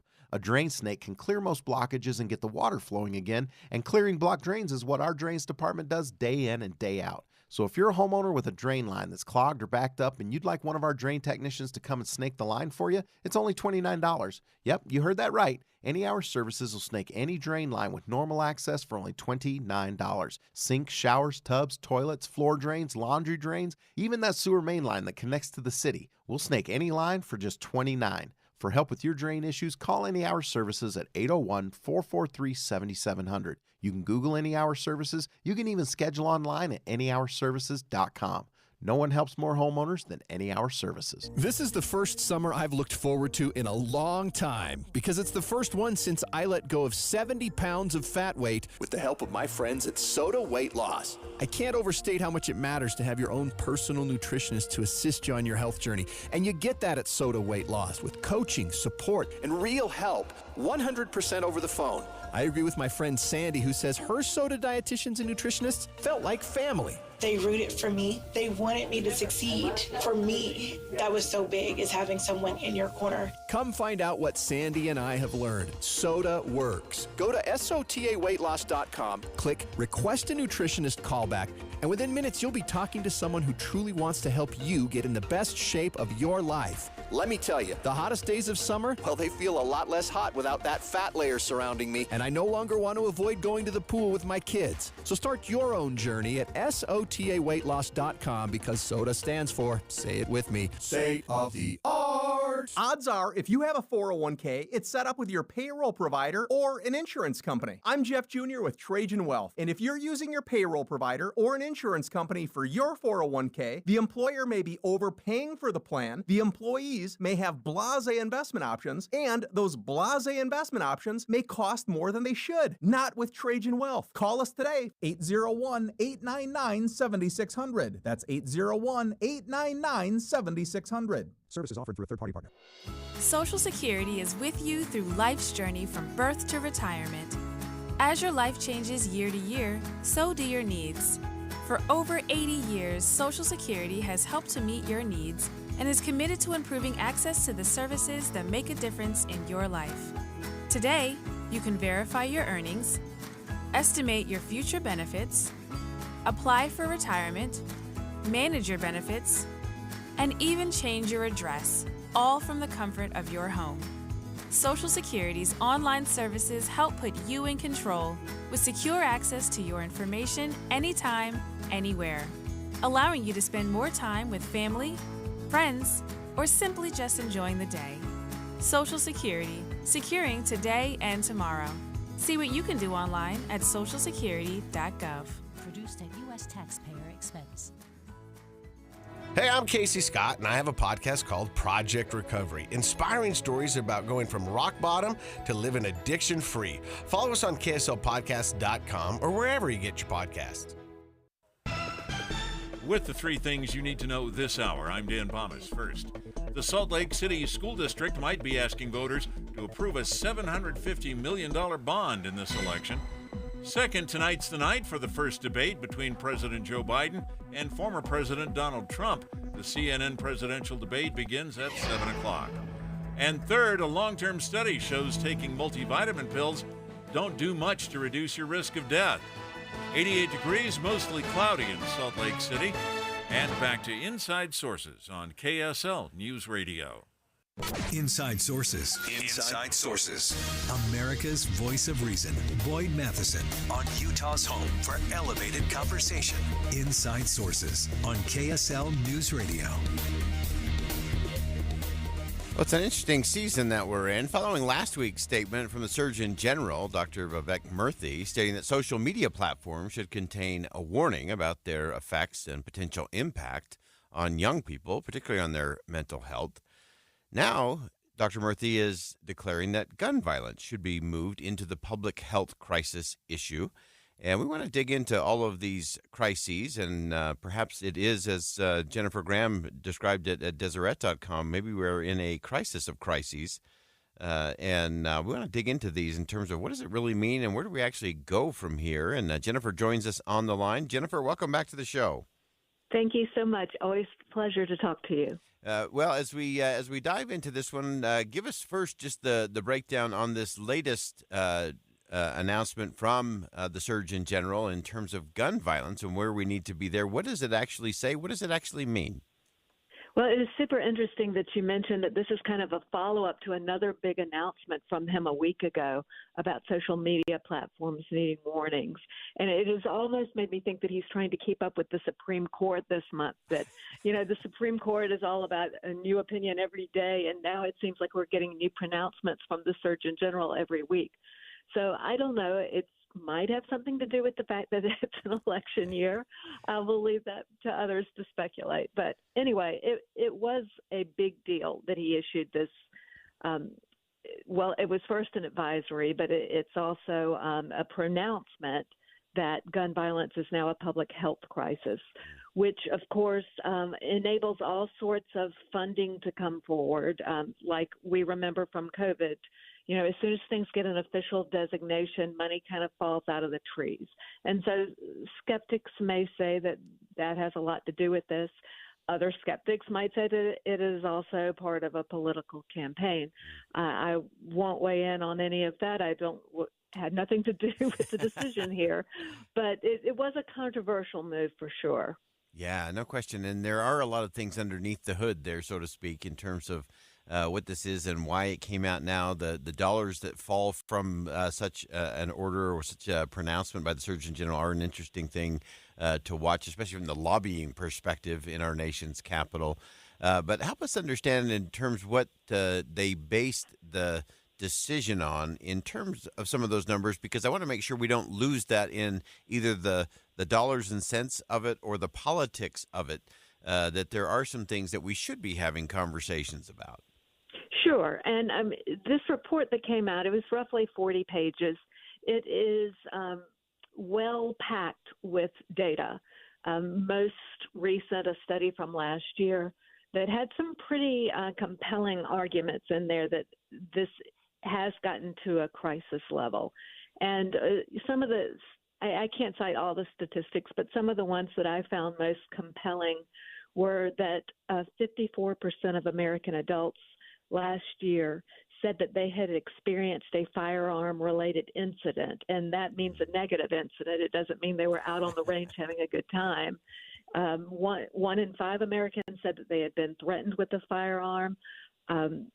Almost 20% said that a family member had been killed or committed suicide via a firearm, which is really the kind of statistic that should give us pause, and we should think about whether or not, as Dr. Murthy said, that we should take this issue out of the realm of politics and put it into the realm of health, because it is affecting the life expectancy of Americans, which is a big deal. Yeah, no question about that. One of the things that you pointed out in your piece at Deseret.com was something from the Acton Institute questioning that some of the statistics that came out, one that was missing was the fact that 60% of gun deaths are by suicide, which, again, is a whole nother crucial conversation we have to get to.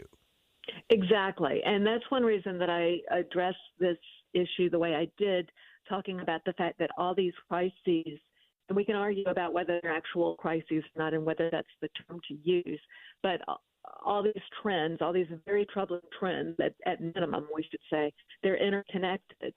And I did see a lot of commentary about the suicide aspect of this, because when we talk about gun violence, I think our minds immediately go to homicides or holdups or other kinds of violent crime, whereas more than half, nearly 60% of the deaths that he is talking about in this report are suicide.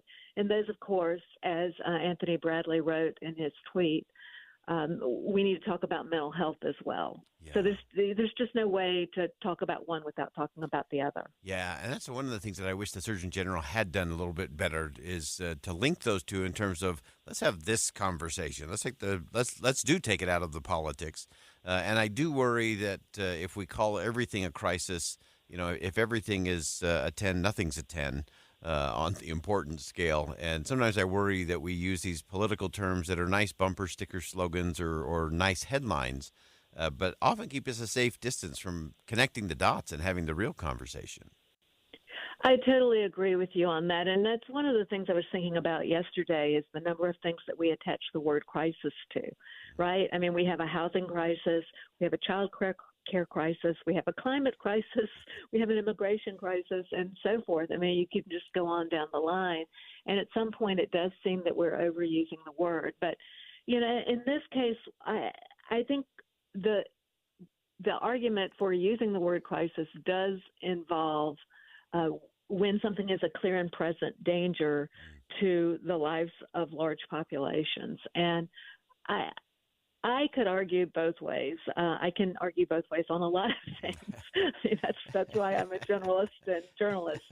So, I mean, I definitely understand the point of view of people who say that this isn't a crisis and that the Surgeon General should not be weighing in on this, particularly since he has been aligned with a certain political party in the past. But where I came down on it was, frankly, the number of health care professionals who yesterday spoke out about this. There does seem to be a unanimous position on behalf of all the major health organizations in the country who are applauding this. And as I mentioned towards the end of the piece, they have kind of gathered around this hashtag, "This is our lane." In the past, they have been told to stay out of gun conversations. And what healthcare professionals are saying is, we are the ones who see the effects. We are the ones who are treating the people. And so this is our lane. This is something that we should have something to say on.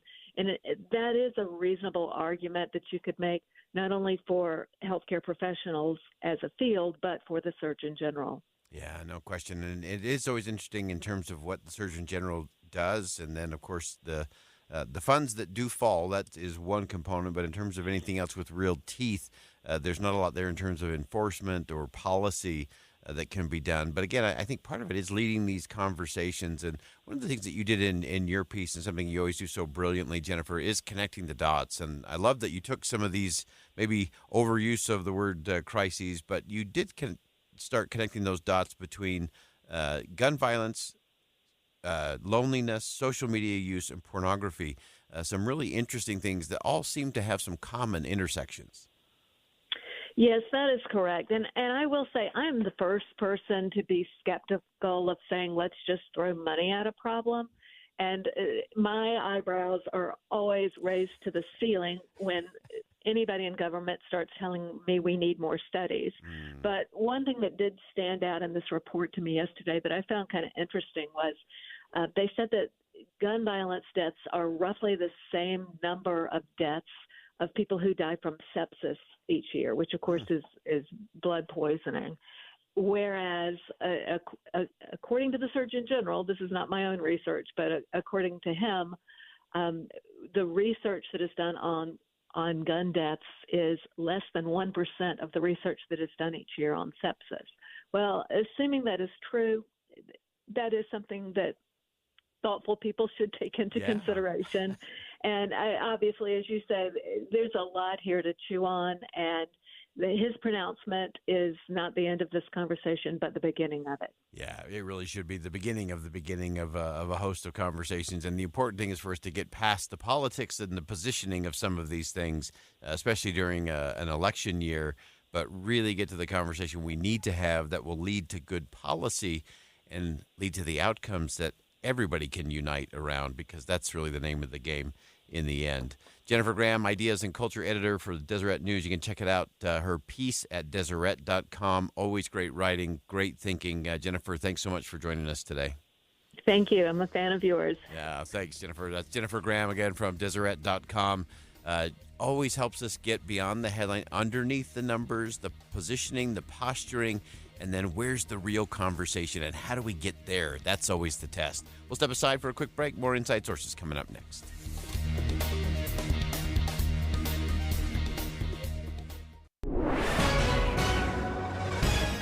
It's 2:30 at KSL News Radio. I'm Dan Bomas. KSL's top local story this hour. Firefighters have been battling a fire at the Rocky Mountain Recycling Center for more than 12 hours now.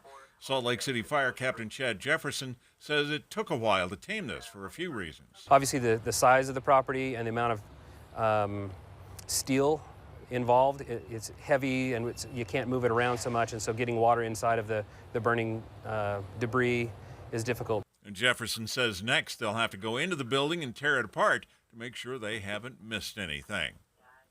Our top national story this hour from ABC News. A study that looked at 400,000 people over 20 years has determined that daily multivitamins do not lower the risk of death from heart disease or cancer. In fact, the results showed otherwise healthy people who took a multivitamin pill every day were slightly more likely to die during the study period. Your money at this moment, the Dow Jones average closing trading today up 36 points. The NASDAQ was up 53, and the S&P 500 was up about 5.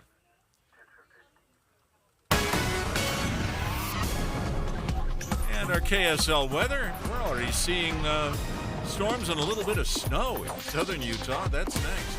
KSL News Time 2:31. You know what's great about KSL's traffic coverage? Trained traffic reporters and real listeners. Trading information and making the commute safer and faster for everyone. Every 10 minutes on the nines, we have you covered on KSL News Radio. Hey, Utah. When it comes to guiding the growth of our state, you buzzed in with your comments, and we listened to what you had to say. Your feedback on the future of Utah's housing, water, transportation, and open space will continue to help our leaders make important policy decisions, preserving and improving our high quality of life in meaningful ways for years to come. So, thanks for speaking up. Learn more about our state's future at guidingourgrowth.utah.gov. Higher taxes, soaring inflation, record low interest rates, and the skyrocketing cost of healthcare. The list goes on. Retiring successfully today is a lot more complicated than ever before. Learn how you could tackle the biggest challenges that you'll face in retirement today. Don't miss a special edition of Retirement Solutions Radio. It's this Saturday afternoon at 3 o'clock, right here on KSL News Radio 1027. I lock up my Old Spice Fiji aluminum-free dry spray to keep that 24/7 lasting freshness safe for myself. Fresh coconuts, palm trees in the wind. It's like catching waves in Fiji. Actually, I just talked myself into a refreshing spritz of Fiji. My Old Spice is missing! No!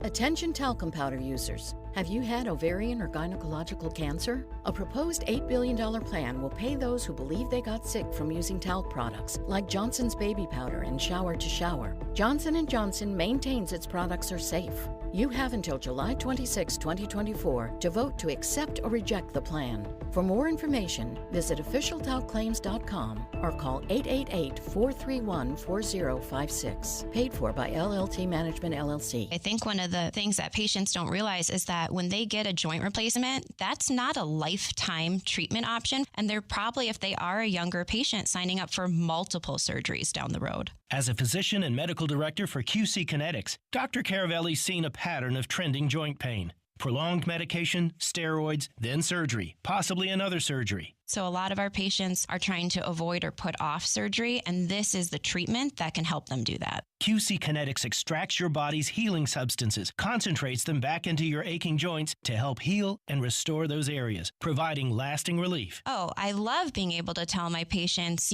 before we do this surgery, let's try another option. Let's see if this is right for you, because now they might not have to have surgery at all. Call today for your free consultation. Call QC Kinetics, 385-766-1987. That's 385-766-1987. 385-766-1987.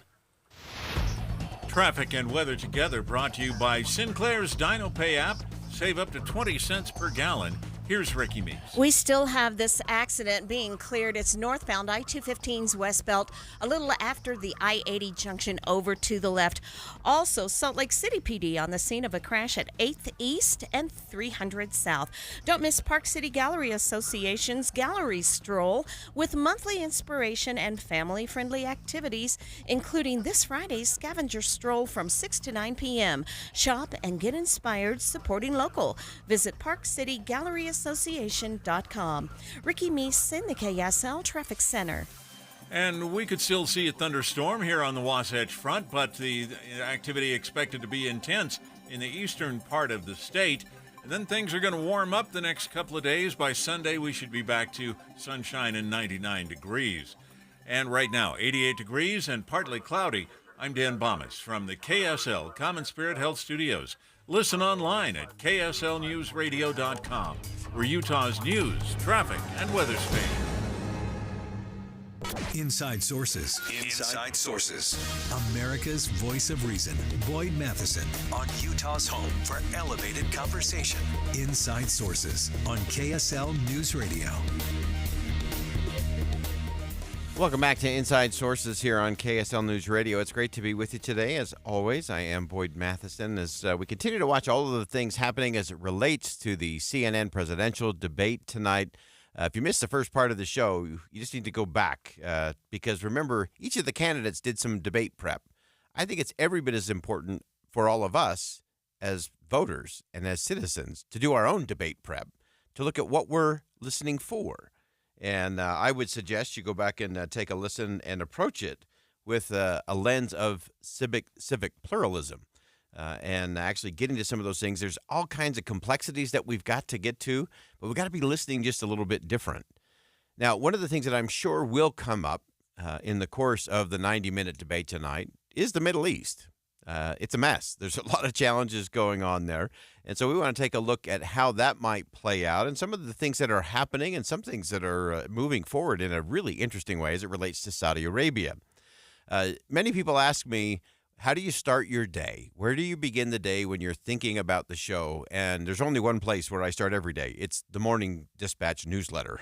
That is the place. Our friends at the Dispatch really understand it and how to connect all the dots in a straight-up, journalistic, approach to get to the truth and get to the things that really matter. And we're really thrilled to have joining us on the program Grayson Logue, who's a deputy editor of the Morning Dispatch newsletter. And Grayson, both welcome to the show. And this is a great piece on how the U.S. and Saudi Arabia are moving towards a pretty big deal. Yeah, thank you for having me. And I'm glad to hear that you're a regular reader. It's always fun to connect with one of our regular TMD readers. Yeah, it's a really interesting agreement. In a normal time, this deal, which has been in the works between Saudi Arabia, the United States, and Israel over more than the last year, this would be the number one news story in the Middle East. But there's at least two other stories, the war between Israel and Hamas in Gaza, the conflict with Hezbollah in the north of Israel, what's going on in shipping in the Red Sea with the Houthis, that are overshadowing this larger agreement. But it's still been chugging along. The negotiating tables have been active over the last 18 months. And while we don't have publicly released details, the White House has confirmed publicly that the agreement is near final. Okay. So that's kind of where we stand right now. Yeah, and so let's unpack that just a little bit. I think it's so interesting, and it will be interesting to see how this plays out, if at all, on the debate stage tonight. And you pointed this out on the newsletter this morning at the Dispatch, that back in 2019, during a debate, there were some questions around Saudi Arabia specifically, and then candidate Joe Biden didn't mince any words in terms of really showcasing them as the pariah that they are, was the way he framed it. And now we've sort of done this 180. Take us on that journey of the now President of the United States, Joe Biden, in terms of how he goes from seeing them and wanting to showcase them as the pariah that they are back in 2019 to a pretty landmark deal that could be on the horizon today. Yeah, you're exactly right. This is the type of deal in which the context of how it came about almost matters as much as what's in it. We can get into the specifics, but Biden came into office wanting to isolate Saudi Arabia. He took some initial steps in the first few months while actually being in office in that direction. But starting around early 2022, he started this pivot in the relationship. It was initially motivated by skyrocketing gas and oil prices after Russia invaded Ukraine. And by the end of 2022 and the beginning of early 2023, there was some openness signaled by Saudi Arabia and by the Crown Prince Mohammed bin Salman, the de facto ruler of the country, to a deal that involved normalization of Saudi Arabia's relationship with Israel in exchange for defense commitments, weapons transfers from the United States, and a few other elements that we can get into. So there's been an evolution from the pariah status to Biden going to visit in the summer of 2022, giving this famous fist bump to MBS, which turned into a big handshake a year later at the G20 summit last fall. And negotiators heading into September of last year thought this agreement was in a pretty good place. Yeah. And obviously the October 7th attack by Hamas kind of put it on ice. That kind of halted negotiations. It really shifted the dynamics within the region.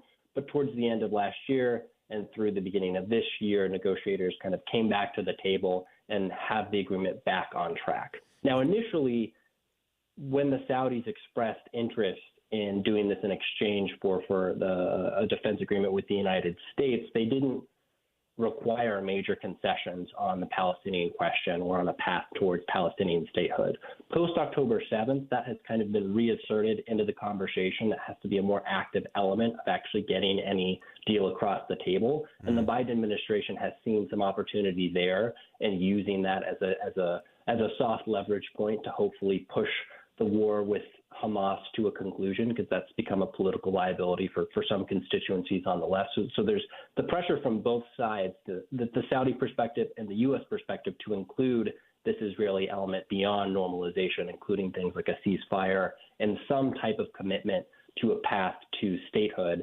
So that's where the deal essentially stands now. From the U.S., what we're essentially bringing to the table, what the Saudis want, there's three main elements. The first is more commitments and predictability around U.S. weapons sales and transfers to Saudi Arabia.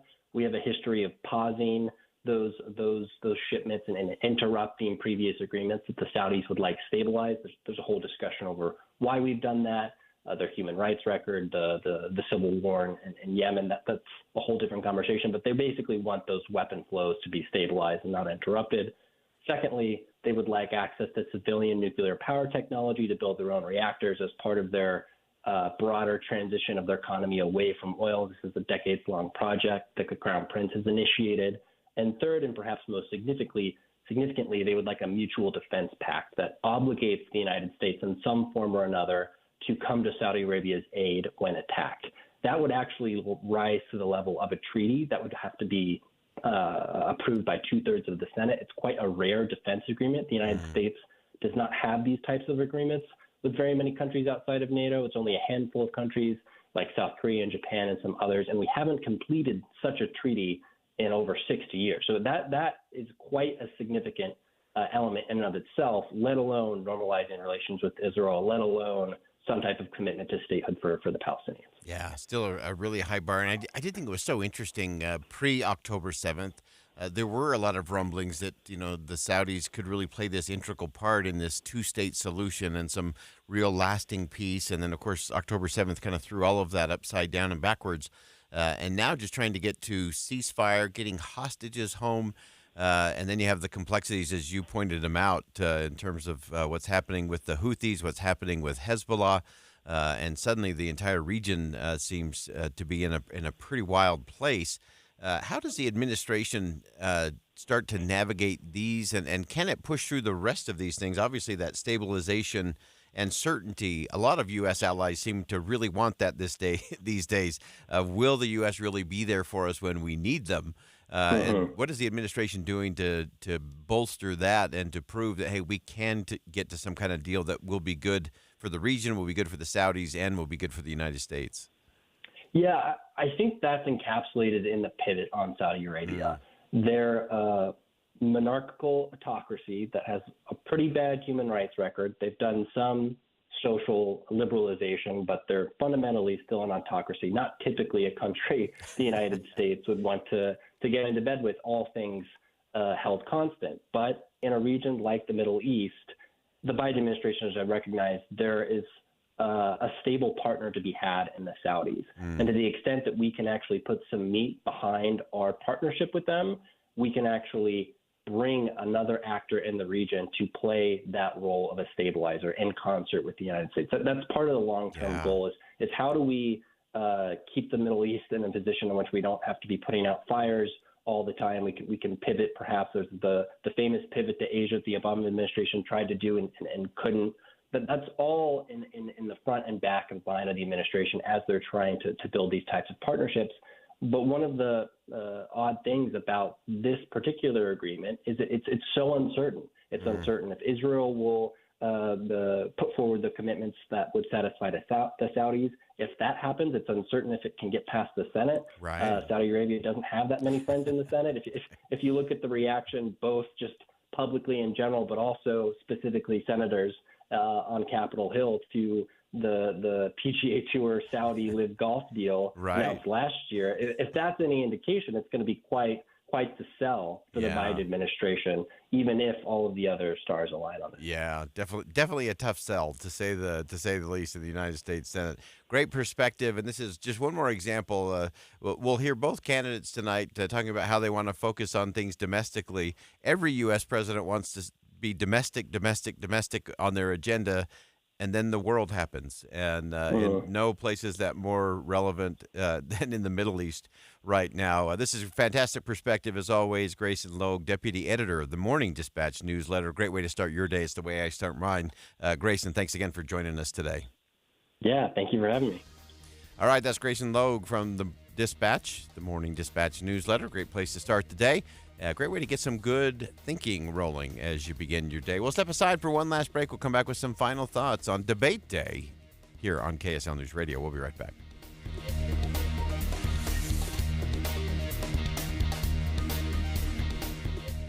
You've been working so hard to keep your lawn and garden looking good. Maybe it's time to make your home look incredible with new window frames and double-pane glass from Advanced Window Products. If you can imagine it, they can create it at their factory in Salt Lake City. Any style, any color, security enhancements to keep your family safe. All this and factory direct pricing. You're buying local and paying less. So seal up your home and reap the energy savings with Advanced Window Products, where they've been creating windows for 38 years. No subcontractors, they're not resellers.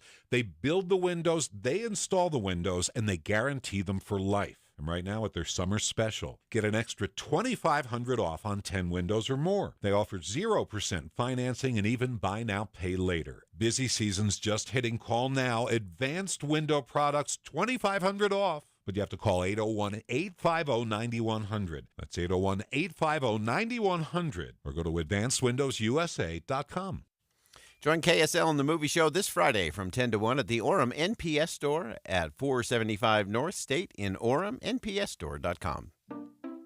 At Fisher Investments, we may seem like other money managers, but we're different. Are you really that different than the rest of us? We are. As a fiduciary, we always focus on what's best for our clients. What services do you offer besides investing? We have a team of specialists in financial planning, estate planning, and more. Your clients rely on you for all that? Yes, we ensure clients receive unparalleled service at every step of the relationship. Okay, but you still sell commission-based products, right? No, because we believe that's a conflict of interest. We prioritize service over sales goals. So, then how do your fees work? We have a simple and transparent fee that's a percentage of our clients' portfolios. So we do better when our clients do better. Wow, we're more different than I thought. At Fisher Investments, we're clearly different. Learn more at fisherinvestments.com. Investing in securities involves the risk of loss. Have you ever thought about what it would be like to sleep under the most magnificent blanket of stars? Picnic in the middle of gorgeous Red Rock, watching Tony Award-winning plays in a grand outdoor theater. Have you ever hiked through a legendary twisted forest, gazing from spectacular cliffside vistas, overlooking miles and miles of lush forested meadows? Or you should enjoy great museums, galleries, shops, or great dining, all in a special place, combining beauty and all the fun you can imagine. Put the you back in Utah, in Cedar City, Bryan Head, packed full of things you love. Live performances during the Shakespeare Festival, spectacular campsites and cozy cabins, plus hiking, biking, and ATV trails everywhere. Or tee up for 18 holes of year-round golf at Cedar Ridge Golf Course. Or enjoy a friendly game of disc golf at Thunderbird Gardens. Plan your adventure at Cedar City, Bryan Head, and get to know the you in Utah. Details at visitcedarcity.com. 3 days only. Friday, Saturday, Sunday. Save thousands on hot tubs and swim spas. It's a major manufacturer's liquidation of hundreds of in-stock spas. Utah State Fair Park. Hot tubs discounted 40 to 80% to the lowest possible price, starting at $29.99. Free professional delivery. Take possession tomorrow, next week, next month, or next season. The Hot Tub and Swim Spa Sale. Utah State Fair Park. Shop over a dozen models of swim spas from 11 feet to over 19 feet. Swim spas offer low-impact exercise, active family fun, unsurpassed relaxation, and installation in one day. The Hot Tub and Swim Spa Sale. Everything must go. Free parking, free admission. You can't afford to miss this. It's a major manufacturer's liquidation of hundreds of in-stock spas. Friday, noon to 8 p.m. Saturday, 10 a.m. to 8 p.m. Sunday, 10 a.m. to 6 p.m. The Hot Tub and Swim Spa Sale. Utah State Fair Park. Visit hottubandSwimSpaSale.com. Getting help with plumbing repairs is easier than you think. All you have to do is call Any Hour Services or schedule an appointment at anyhourservices.com. No one helps more homeowners than Any Hour Services. Inside Sources with Boyd Matheson. When we're trying to digest the news of the day, we have to remember that instant certainty is the enemy of truth. A flashy headline may distract you from the real issue and the important conversations underneath. Inside Sources with Boyd Matheson, 1 to 3 on KSL News Radio. Mom and Dad used to argue about everything, especially about Dad's drinking. It drove me crazy. It got so bad, I couldn't do my homework. I couldn't concentrate. I absolutely refused to let any of my friends come to our house for any reason. I would have been humiliated if anyone found out how much my dad drank and how loud my mom screamed at him. My family went from totally crazy to quiet, calm, and even peaceful. The only thing that happened is my mom started going to Al-Anon family groups. Her relationship with my dad really changed. I asked Mom if she would take me to her Al-Anon meetings, or to Alateen. I wanted to see if I could have a better relationship with my dad. I'm sure glad I did. If someone's drinking troubling you, you might be surprised at what you can learn in an Al-Anon or Alateen family group from people just like you. Call 1-888-4-ALANON or go to alanon.org. With the three things you need to know this hour, I'm Dan Thomas. First, the Salt Lake City School District might be asking voters to approve a $750 million bond in this election. Second, tonight's the night for the first debate between President Joe Biden and former President Donald Trump. The CNN presidential debate begins at 7 o'clock.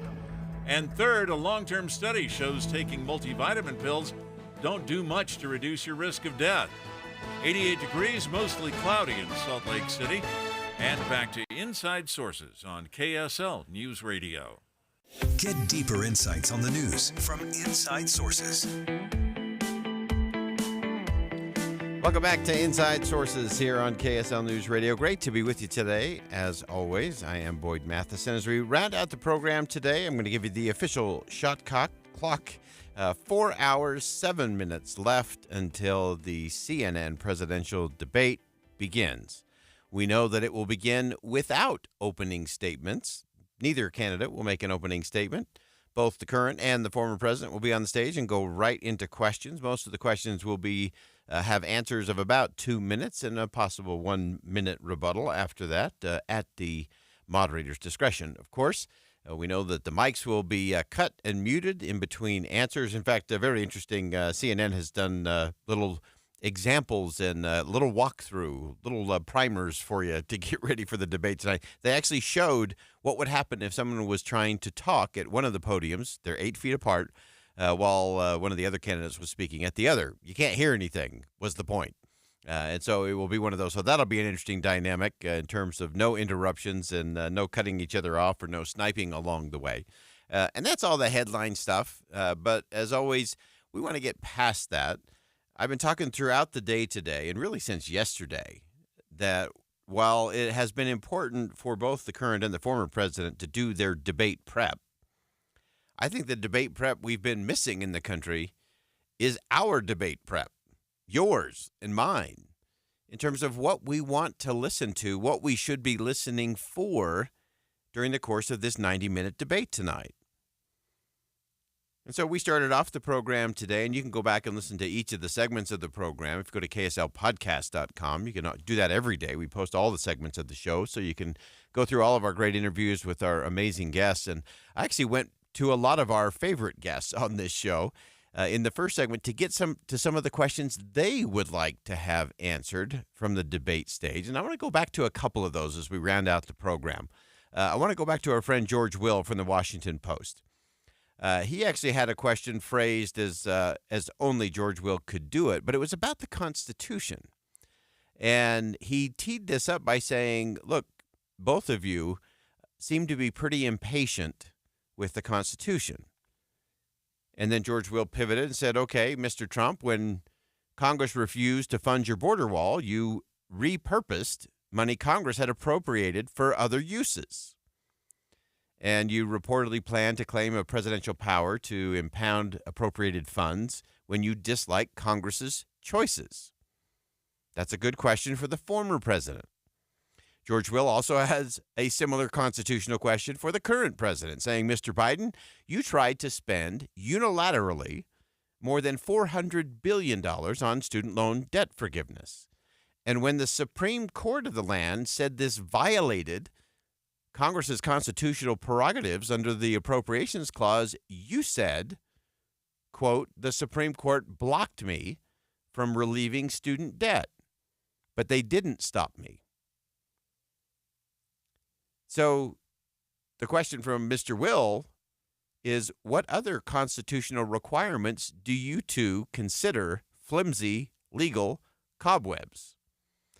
That is a question only George Will could ask. I think it's a great question because what they're really being asked is, will you continue to govern by executive order rather than working with Congress to get things done the proper way. In other words, how much do you respect the Constitution? How much do you respect the process? Or are you willing, for political purposes or otherwise, convenience, willing to circumvent and just do things by executive order, which we regularly point out, what gets done by executive order gets undone. These two candidates that'll be on stage tonight have proven that. What got done by former President Obama got undone by then President Trump. What got done by President Trump got undone by President Biden.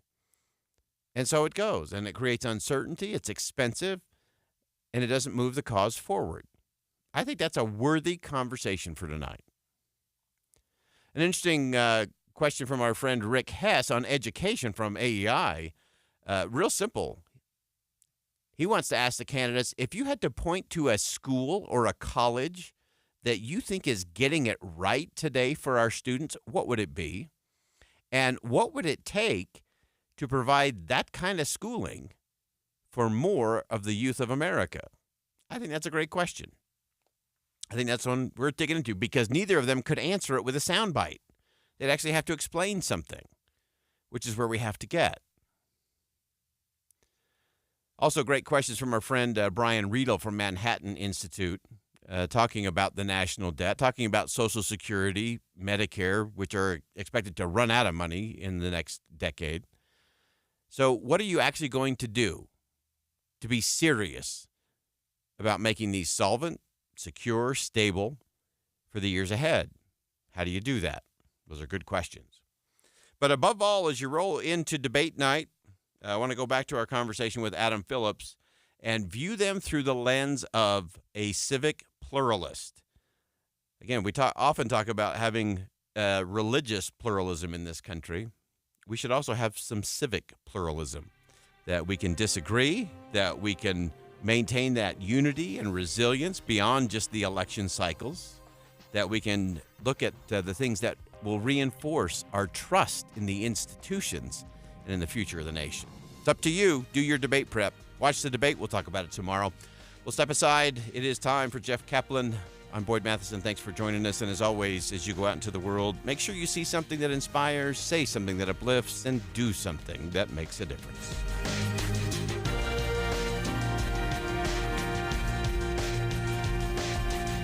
KSL FM Midvale. KSL Salt Lake City. From the KSL Common Spirit Health Studios, this is KSL News Radio. Utah's news, traffic, and weather station. Good afternoon. It's 3 o'clock at KSL News Radio. I'm Maria Shaleo, sitting in today for Jeff Kaplan. It's cloudy in downtown Salt Lake City and 89 degrees. KSL's top story. University of Utah is closing several diversity, equity, and inclusion offices ahead of a deadline to comply with a new state law.